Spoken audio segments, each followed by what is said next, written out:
When it comes to unforgettable royal romances, Queen Elizabeth and Prince Philip were the portrait of love and devotion. Throughout their courtship and marriage, Prince Philip was the Queen's ever-loyal companion and her ever-present source of strength. Sadly, their long-standing union ended when the palace revealed that Prince Philip had died on April 9, 2021. 16 months later, it has been announced that the Queen, aged 96, has died. But the legend of their relationship lives on even now. From their unexpected bedroom arrangements, to their adorable nicknames and past power struggles, the pair continued to surprise us. One thing that's certain, this was no royal marriage of convenience, it was a love union. He is someone who doesn't take easily to compliments.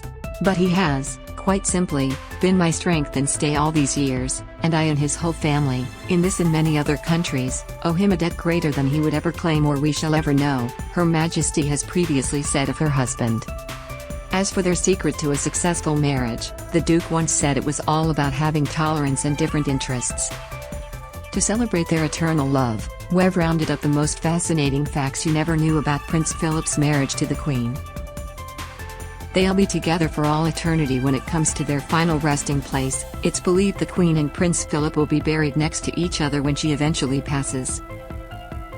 Following his no-fuss funeral, Philip was laid to rest in the royal vault at St. George's Chapel, on the grounds of Windsor Castle, but it is only a temporary resting place for the late royal. His body will be moved to lay beside the Queen's when she dies and is buried at the King George VI Memorial Chapel. There, the couple will rest beside the Queen's parents, King George VI and the Queen Mother, as well as her younger sister, Princess Margaret. Queen Victoria and Prince Albert are also buried on the site. Their cousins.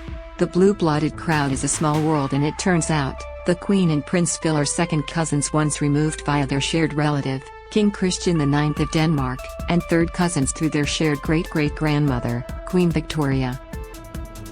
Creepy, cute, or a little bit of both? You decide. He always made sure dinner was on the table for the family while his wife was working. Who needs chefs when you had Prince Philip? That's right, the father of four was a gun in the kitchen, and according to author Ingrid Seward, who penned My Husband and I, the inside story of 70 years of royal marriage, he always cooked dinner for Prince Charles, Princess Anne, Prince Andrew and Prince Edward while the Queen was on duty. When his partner in crime was home, he loved to cook breakfast for her and was famous for his omelets, scrambled eggs and smoked haddock. The huge gesture Philip pulled off on their wedding day. They say marriage is all about compromise and knowing how much his wife-to-be hated smoking, and then Prince Philip of Greece and Denmark gave up the ciggies cold turkey on the morning of his wedding.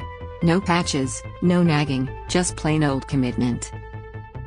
What a bloody good egg. Watch, Prince Philip and Queen Elizabeth announce their engagement. Post continues after the video. They slept in separate beds. Yes, you read that right. Apparently a lot of posh people actually prefer to sleep in separate beds, including the Queen and her man. As etiquette expert Lady Pam and Her Majesty's cousin explained in a biography about her relative, in England, the upper class always have had separate bedrooms. You don't want to be bothered with snoring or someone flinging a leg around. Then when you are feeling cozy, you share your room sometimes. It is lovely to be able to choose. Clearly their approach paid off. They shared 4 children after all. There was a big brouhaha over Philip taking on the Queen's surname. It's no secret Prince Philip struggled with the power dynamic and playing second fiddle as the Queen's ultimate wingman. Anyone who has watched The Crown understands this. And it's not just fiction, the history books prove this. Much to his dismay, Philip abandoned his title Prince Philip of Greece and Denmark and became Lieutenant Philip Mountbatten. He also changed from practicing Greek Orthodoxy to Anglicanism. Between 1947 to her accession in 1952, Elizabeth briefly took on the title Princess Elizabeth, Duchess of Edinburgh, to try and keep the peace. Philip's nicknames for his other half were simply adorable. Cabbage, Darling and Lilibet were just a few of the sweet titles Prince Philip had for his girl. BRB while we weep in the corner. The Queen filmmaker Peter Morgan says he has it on good authority that Cabbage was the preferred nickname Philip used. I inquired in royal circles and was told on very good authority that that is what the Duke sometimes calls the Queen, he said. The term apparently derives from the French saying mon petit chou, which means my darling and translates to my little cabbage in English. They were destined to be together like something out of a movie. Their paths first crossed in 1934 at the wedding of Elizabeth's uncle Prince George, Duke of Kent, to Princess Marina of Greece and Denmark. She was only 8 at the time, he was 13, and it was love at first sight. 3 years later, they had another chance encounter and began to keep in touch by writing to each other while Philip was away in the military. In newly surfaced letters that were auctioned in 2016, Elizabeth wrote about the struggles of long-distance, lamenting, "I was 13 years of age and he was 18 and a cadet just due to leave. He joined the Navy at the outbreak of war, and I only saw him very occasionally when he was on leave, I suppose about twice in 3 years. Then when his uncle and aunt, Lord and Lady Mountbatten, were away, he spent various weekends away with us at Windsor. Then he went to the Pacific and Far East for 2 years. Social media has seriously killed the art of letter writing.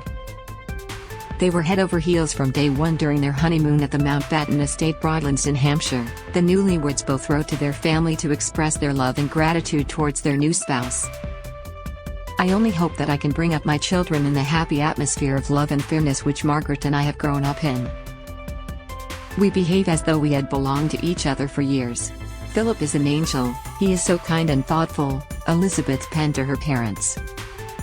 While a loved-up Philip beamed to his aunt, "Cherish Lilibet? I wonder if that word is enough to express what is in me. She's the only thing in this world which is absolutely real to me, and my ambition is to weld the two of us into a new combined existence that will not only be able to withstand the shocks directed at us but will also have a positive existence for the good. They really don't make M like this anymore. Romantic, loyal and utterly in love, we ourselves."